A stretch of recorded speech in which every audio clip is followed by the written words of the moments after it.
Hello and welcome to another episode of Brand Retro. Today our guest is Emma Kubert. Emma's a third generation comic book artist.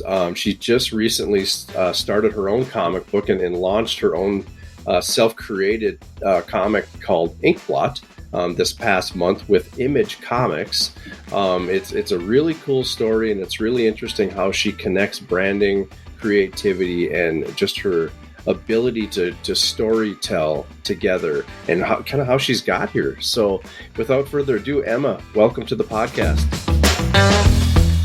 Hello, Emma, and welcome to the podcast. Thank you for taking the time to hop on here and talk with me a little bit. I really appreciate it. Thanks for having me. Kick us off here and tell me a little bit about your background. I mean, for the listener, I think people in the comic book world maybe know a little bit about it, but you're a third generation artist. You've kind of in some ways grew up in the industry. So I think you're predisposed to a lot of different things that come with that. So tell us a little bit about your background, your experience, and kind of where you're at currently. Honestly, when I was younger, I actually wasn't really taken to comics. It was mostly I thought it was the coolest thing that, my family was involved with comics. That's really cool. But for me, I never grew up with something that I really liked from comics. My dad would he would get, boxes of DC comics coming in, and there'd either be Cartoon Network cartoons, or they would be large muscled supermen fighting aliens on the cover. And for me, as a 10-year-old girl looking at this kind of work, me personally was not really into it.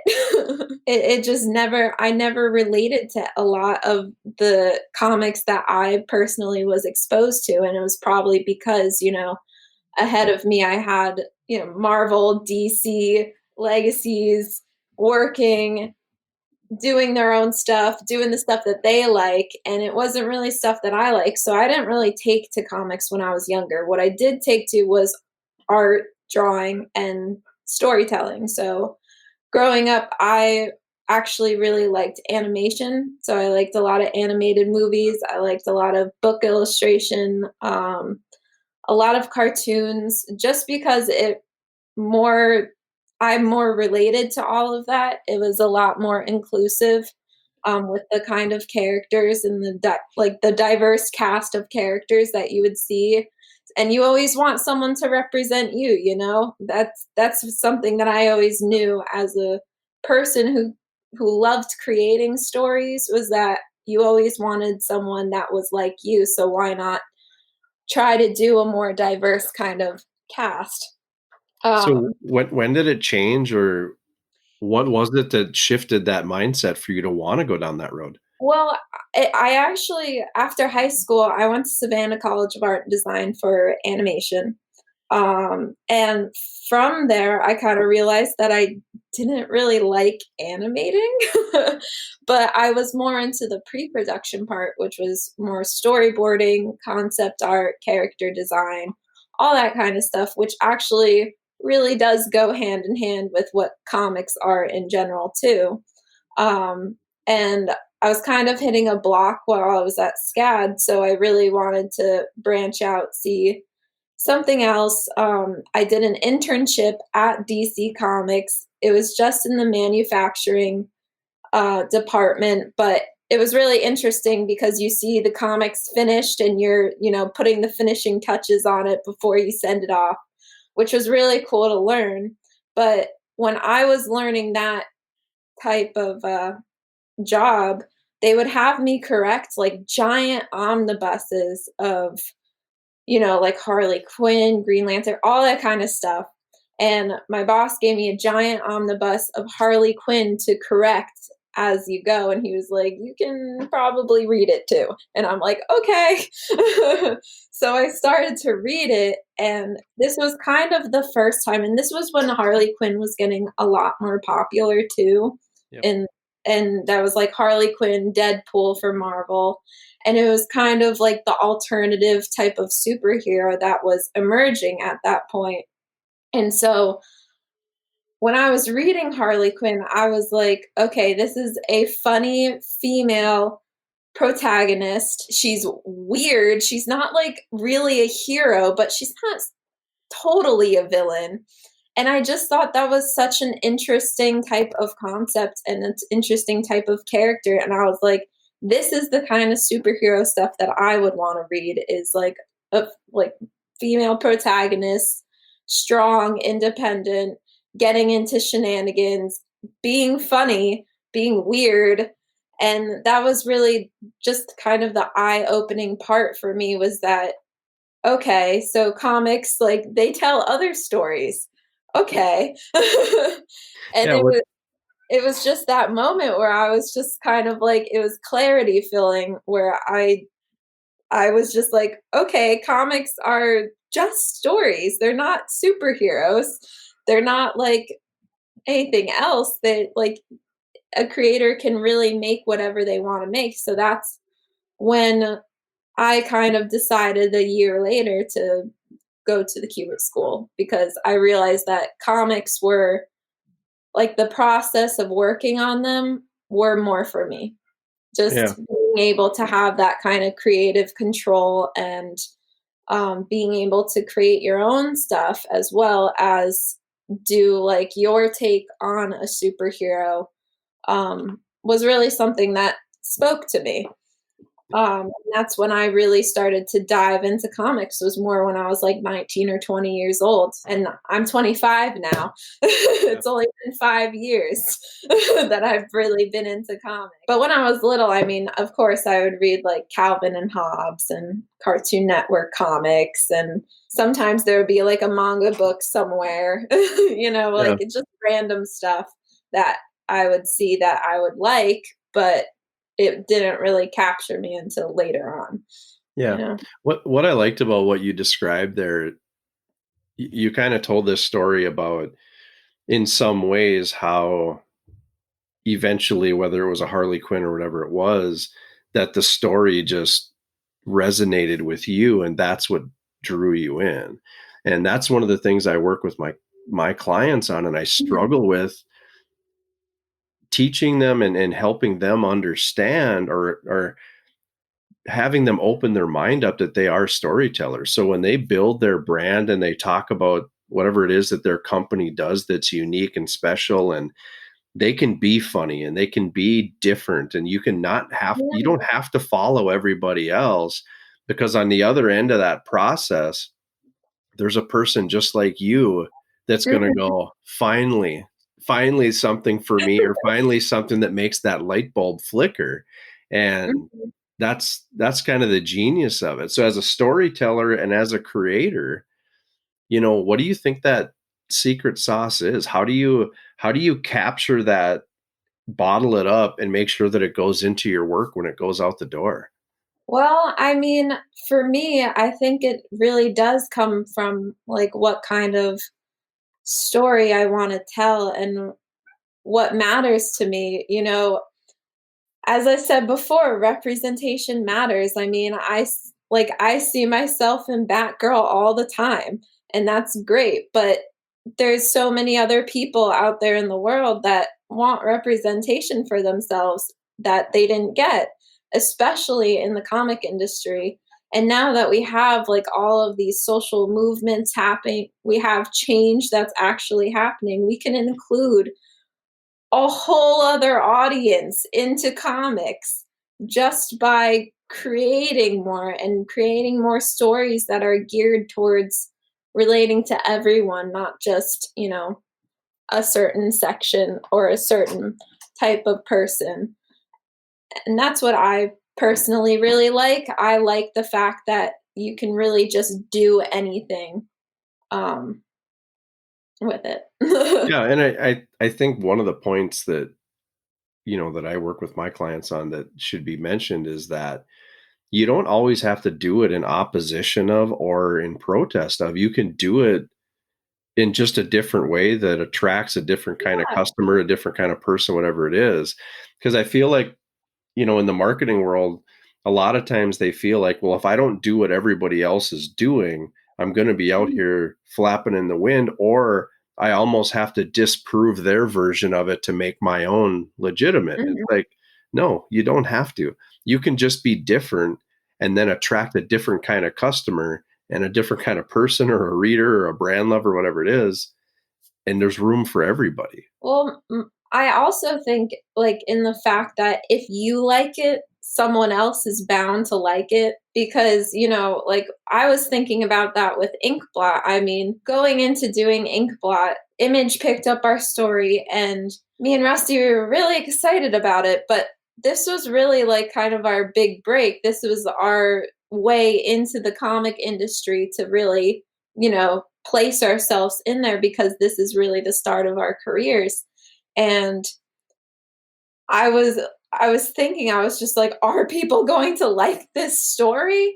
And then I was like, of course they are. If I like it, then they're going to like it. And and I based it off of like all the things that inspire me that people definitely already like.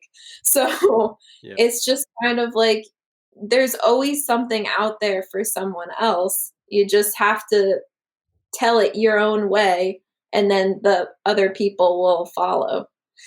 Yeah. So I think there's a common thread in whether you're an entrepreneur, an artist, or a business that's trying to grow. I think there's a common thread in the pursuit of and maybe some of the unique ways that people market themselves. So tell me a little bit about the journey of how did you get on Image's radar, first of all? How were you able to get there? Like, not to, remind you of Yeah. it, but you're in a good Um, spot. okay. Uh, well, I mean, after Rusty and I, we graduated from the Kubert school. We went to school together. We were in the same class, so we knew we worked really well together.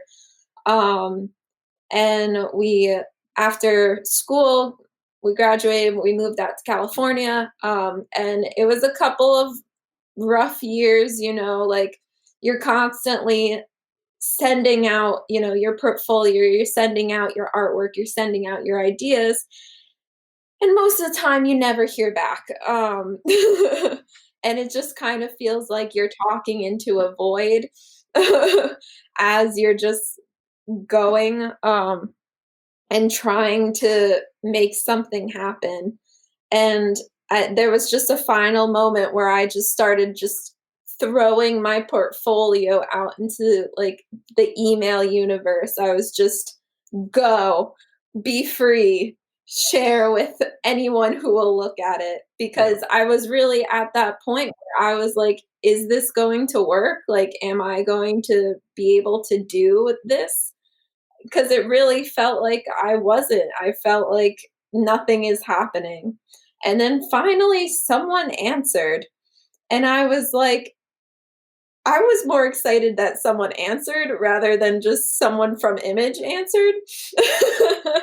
No, I was I was just, I was so excited that I just got an actual answer from someone, and it happened to be Eric Stevenson from Image Comics who that's answered awesome. me.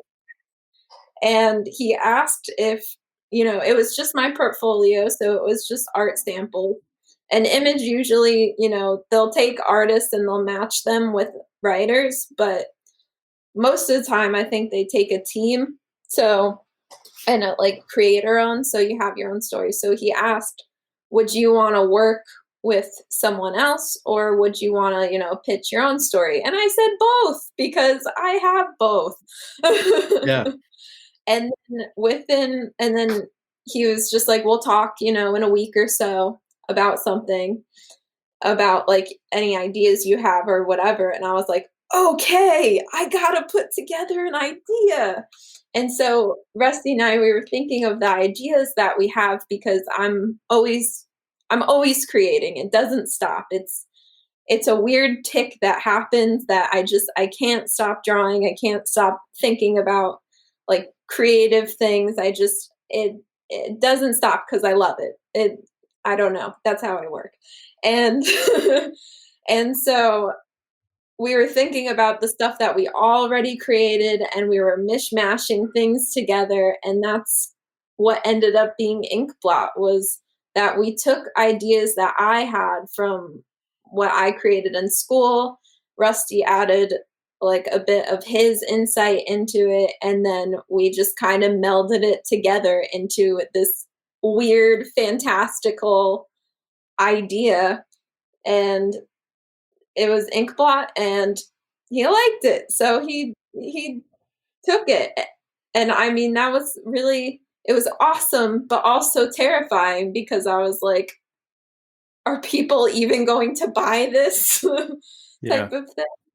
But Yeah. as I said before, if I like it, then hopefully, someone else will. Yeah. So just for anybody listening who doesn't know, Image Comics, actually there's a couple awesome documentaries on, I believe they're on Amazon. But anyway, in the world of comics, whether it's Marvel, DC, whatever, Image is kind of the rebel in the bunch, or at least they were when they first started, and now they're kind of the independent artist choice as far as like publishers go, because they work with artists on their own ideas and they let the artists keep their ideas, and they're very artist friendly and creator friendly, I would say, in that way. And Mhm. Yeah. Inkblot is Emma's, uh, basically that's your comic, your idea, your concept that you created that just launched in September. So it's what, 2 weeks old Yeah. roughly. Um, Yeah. so yeah, and I don't know if any listeners want to Google it, it's doing well, and it's pretty cool that kind of right out of the gate she's got kind of a winner on her hands. So we'll see what happens with that. But tell us a little bit about what's the concept, what is Inkblot, what's the story behind it, the backstory. Obviously, you can't go too far because you gotta save it Yeah, for the spoil you upcoming issue. Yeah. guys.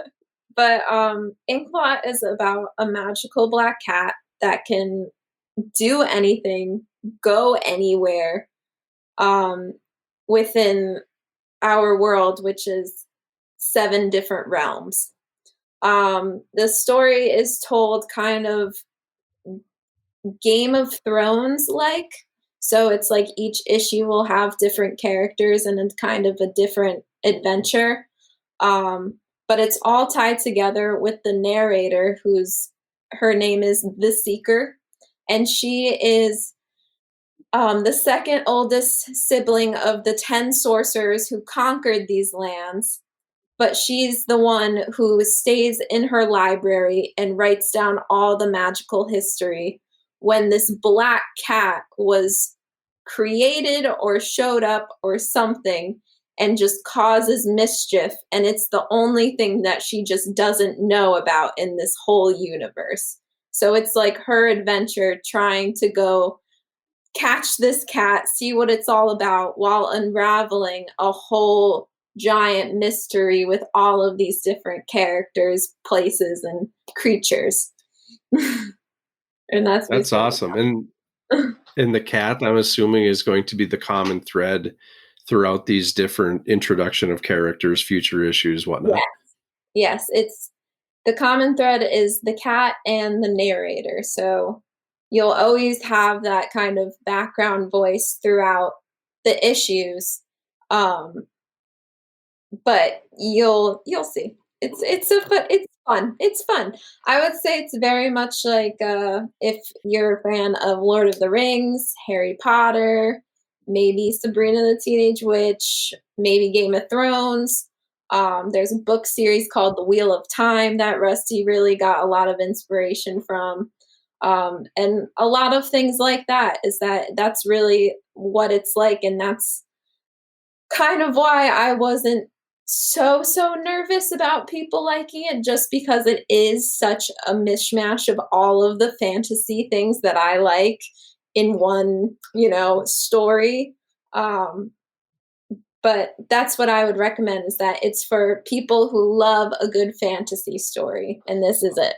Awesome. So as this thing's coming together, again, I know it's new, it's 2 weeks old, whatever. But as this thing's coming together, how do you Mhm, see the brand developing around it? Because it essentially, like a Superman, like a Spider-Man, whatever. If this mhm. thing continues to be successful and you continue to build out this universe, the brand element and creation of this whole thing is going to kind of just evolve into its own thing. So Yeah, what does that look like right now? Where's your mind on the brand creation process? well, for me, I mean, what I started actually, even before, we actually started working on Inkblot, was I planned a Inkblot comic Instagram. So I made an entire Instagram for Inkblot. Just the cat. It doesn't really have to do with like the whole story in the comics. But you just see this really cute little cat doing little magical things in this Instagram because I really wanted to create some sort of fan base um, that already, really likes the cat. Maybe they don't even read comics, but maybe it's just something that they'd be into because they like cats or because they like fantasy or because just something out there for everyone. And I figured starting an Instagram would be a really interesting kind of way to capture a new audience. So as I'm working on the Inkblot actual comic, I'm working on the Inkblot Instagram, which also has little mini comics, which is very cute. But as we're creating this world, it's an infinite universe. With the face of it is a black silhouette cat with giant saucer like eyes. So my idea is that this could be a franchise. Yep. I think it could be enormous because there's just so much you can do with this world. But obviously, it would take a really special someone to make it that enormous, or a bunch of some special someones. But this is kind of like me seeing the start of this and me seeing that, even people who don't really read comics, like don't even really look at them, they look at this cat and they're like, I like this cat. And that's kind of the brand. That's like, you look at that cat and you like it. And you can really just do whatever you want with it. We started to create stickers and t-shirts, and I'm going to be putting up like a small online store online maybe at the end of this month.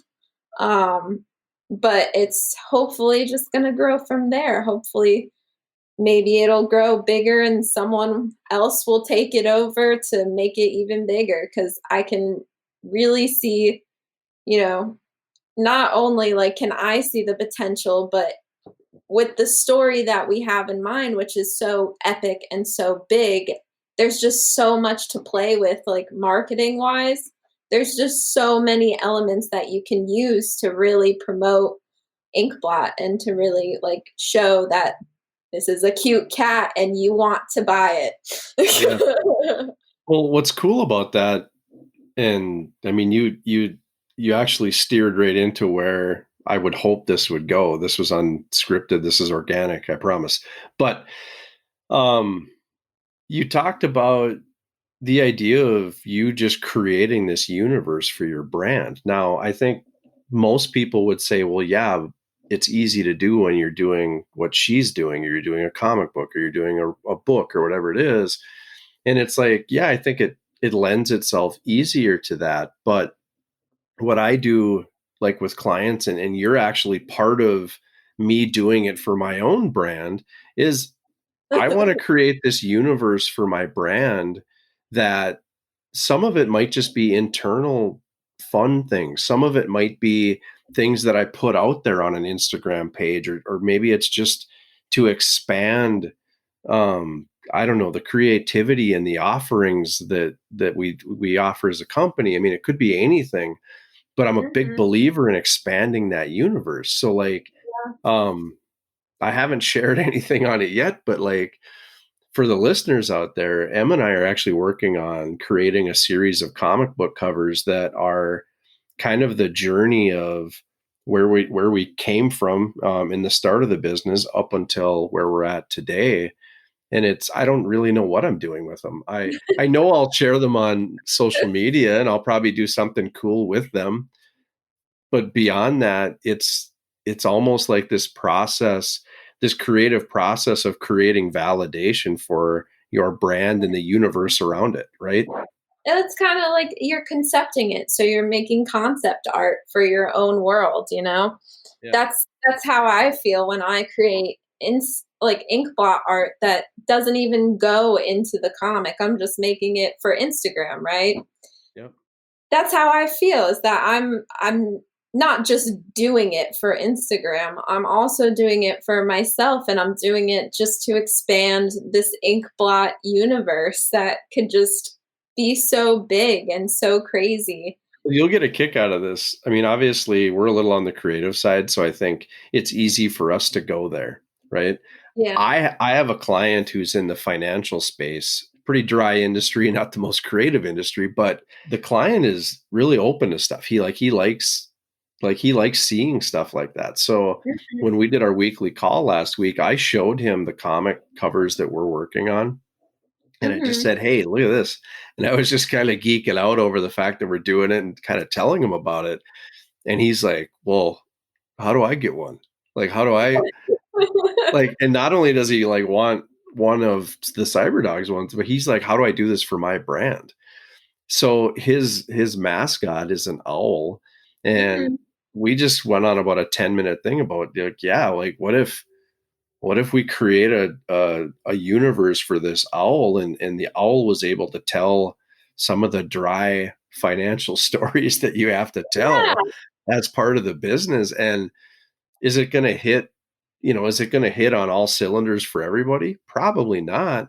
No, But it you never might, it never does. does, but you're going to be able to make it fun for those people that maybe haven't seen it told that way. And plus, Yeah. you're going to be a disruptor in the industry because nobody else is doing cool stuff like that in the Mhm. financial world.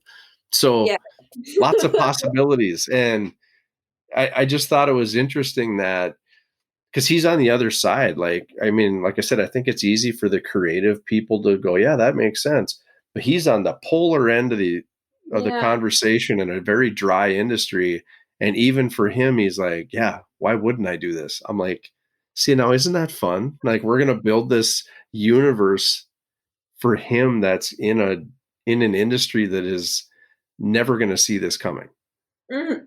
Yeah, So that's very cool. I think also he'll bring a lot more people in just by having that who maybe, finance isn't their thing and they're just trying to learn more about it.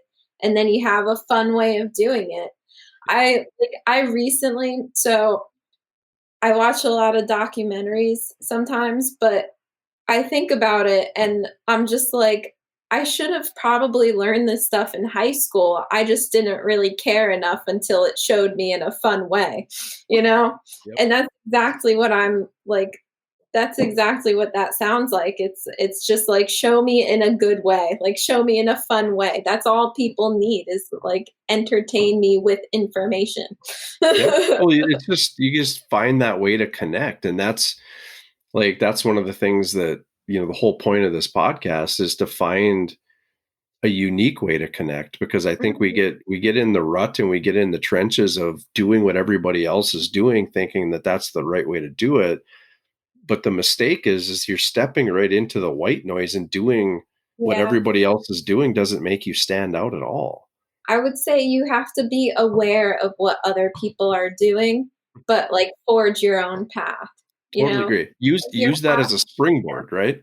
Yeah, exactly, like, see what they're doing and go off of that, or, like, if that is what you like, sometimes people just flock right towards, what other people are doing, and that's really good too, but you can always just use that as like a board for doing something else. And that's how I felt about Inkblot too, is that, going into comics, I was trying my best to, like do DC, do Marvel, do that kind of stuff, like the big two, do superheroes. But and even though I do love superheroes, I've come to appreciate them over the years, and I really, really do love them. Batgirl, Poison Ivy, Superman, Thor, Spider Gwen, favorites. But I would say that that really isn't the very, very first story that I would tell. I'm more of a fantasy fan. I'm more of like a creator own type of person, and I've tried to deny it for years, but it's kind of something that manifested, and you just get into it and you really, really enjoy it, and then other people will enjoy it too. Um, and that's kind of like how I felt growing up is that, I have my dad, my uncle, my grandpa, who are all comic book artists with very big careers, by the way. And they kind of like, my grandpa, he obviously forged his own path and he did a lot of creator owned stuff, which was probably more of his favorite type of things to do. And he did like more obscure, I'm doing air quotes, characters like Hawkman, Sergeant Rock, he created. But then, my dad comes in and he does Batman, my uncle comes in, he does the Avengers. Like it's like these, it's different than that. And then I come in and I look at what they're doing, I look at what grandpa did, and I do something different. I I springboard off of that. But I think that's what's genius about it is you can go as far out of alignment or as far out of the norm as you want, but you can also stay in that lane and still add your twist. You can still be creative. You can still do your thing. Like, this is going to date me a little bit, but I remember when Todd McFarlane first started doing Spider-Man, and it was so strange in a good way how he drew it, or the different things that he did with like the webbing and stuff, that it almost took a while for it to catch on, because it's like, I don't know if that's how it, like, he broke Yeah, the mold, broke the norm, and now all of a sudden everybody's doing it. So yeah. he stepped inside of a box and then just started pushing the walls of the box out further and further and further and further, which I think is obviously just as genius as creating something that's completely his own. Yeah, And how does that translate to the normal customer? And it's, you already kind of talked about it, is that you use what's in front of you and you use what things are necessary to market yourself in that industry.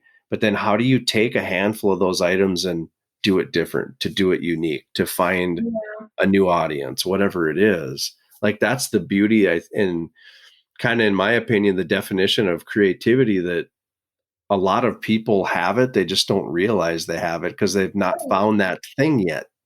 they just haven't, yeah, they just haven't found their thing yet. They haven't found what they like to really think about. And it might not be art, it might not be storytelling, it might be something totally, totally different, you Yep. know? It might be however they do business or offer a service. Like, Exactly. creativity comes in different forms, and that's, as people build brands, and why I always remind them to think back to the beginning, because when you hatch the idea, that's as close as you probably have ever gotten to Mhm. the most unique, the most authentic, to whatever. And then we slowly drift away from that naturally. But how do you Yeah. get back there? How do you stay there? That's the question. What's funny is that, so I have an older brother and he doesn't do comics. And it's funny just because like everyone in my family, even my dad, my mom, me, we're all artists. And then he's the only one who just wants like an office job. Right. But he does marketing. But I see him work, like I see him talk about, marketing, and I see him like managing things and figuring out, like what's the best way to like get this client over. And that's real creative thinking. I mean, like it's just a different situation. It's just a different type of work environment, I guess. He's not like creating something totally new from scratch. He's trying to like situate. I don't know what it is he does, but Yeah. But I you were think, honest. But it's just very interesting because I do think everyone is creative in their own way. They just can't like they do have to just find their thing. yep. And I think it applies to, honestly, I think it applies to all industries. I think it applies Mhm. to any genre. It might be a little different in how you do it or what that creativity looks like. But like I said, like when the light bulb started to flicker for my one client who's in the finance world, he found it. Like, he recognized the fact that wow, I can do something like that in my space creatively and uniquely and authentically, and what an impact that might make. And Yeah. that was cool that he saw it. A lot of people don't. And I guess Hmm. that's why guys like me exist, but that's I, the fun part, is helping them see it. I think what you said, the word authentically, really describes it very well. It's like, to pull it off, to make it work, you have to really be into it. And that's what my grandpa would always says. It's like, you have to love it. You can't, like, you can't just, decide you want to be a comic book artist for the money. I mean, first of all, no. Yeah. Second of all, second of all, like, you can't just sit there for 10 hours a day sitting and drawing and not love it, Right. And that's what a comic book artist does, is that they just sit at their desk all day and they draw. And a lot of people don't really realize that, especially a lot of comic fans, is that the reason why artists, I always get asked, like, what are you currently reading comics wise? And I'm like, nothing, because I'm drawing them. Right. There's only so many hours in a day. And when I always make the joke, like with my own website, with my own marketing, it's never where I want it to be, because I never have enough time to put into my own stuff, because I'm giving all my time to my clients, or I'm giving all my time to somebody else. Now, Mhm, it's a work in progress. I'm always trying to get there, but mhm. I'm like the mechanic whose car never quite runs right, because I'm so busy working on everybody else's stuff. And I think that's going to be an ongoing challenge forever, but you're so consumed with solving problems, being creative, whatever, that yeah, it's hard. It's hard to sit back and just That's probably why, like, creator-owned comics really resonated with me, was because you really do have just creative control over the story that you want to do, especially with Image Comics. I mean, they were very, very hands off with the whole process. That's just how I work, it's that I can't do anything unless I'm 100% passionate about it, and this is what I'm passionate about. That's like the most This is what I'm most passionate about in general, because there's a lot of other things that I like to do, but this is number 1. And sometimes those other things, they do go by the wayside. yeah. But what I think is really important with that, and like I say this, like if there are any potential contacts, customers, whatever, listening, this is what's important about it, is that you sometimes have to go through the paces to show people what it looks like before they understand the idea, and before the idea can grow wings. So Mhm. like a lot of the goofy stuff that I do with my own brand, I do it to show the client so that I can go, hey, look what I'm working on. And then they can go, oh my God, I want that. So like some examples of this is obviously the comic example we just talked about. Um, I have a client he's got a lake place, and he's building a custom arcade cabinet that's going to Whoa. be, yeah, it's going to be branded with his brand, and he's going to have it in his house at his lake place, and it's going to be a conversation starter.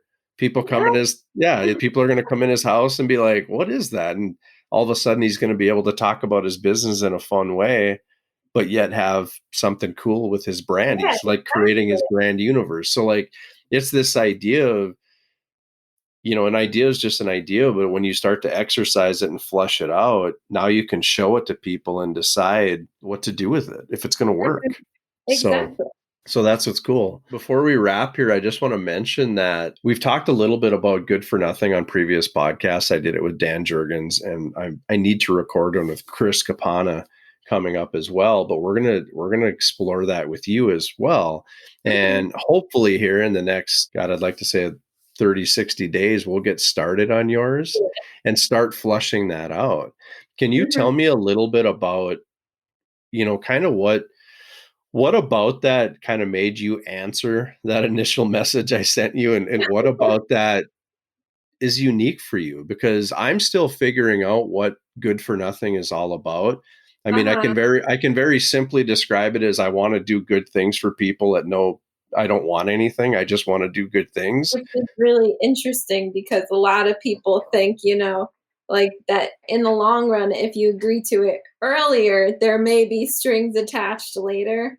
Um, but I think just you reaching out anyway, talking about what you're doing, what your goals are, what you want really does capture me just because like most people just don't do that. Most people don't just reach out and be like, "Hey, this is what I'm all about and I want to bring you in on it." And I'm just kind of like, okay, like it sounds really good.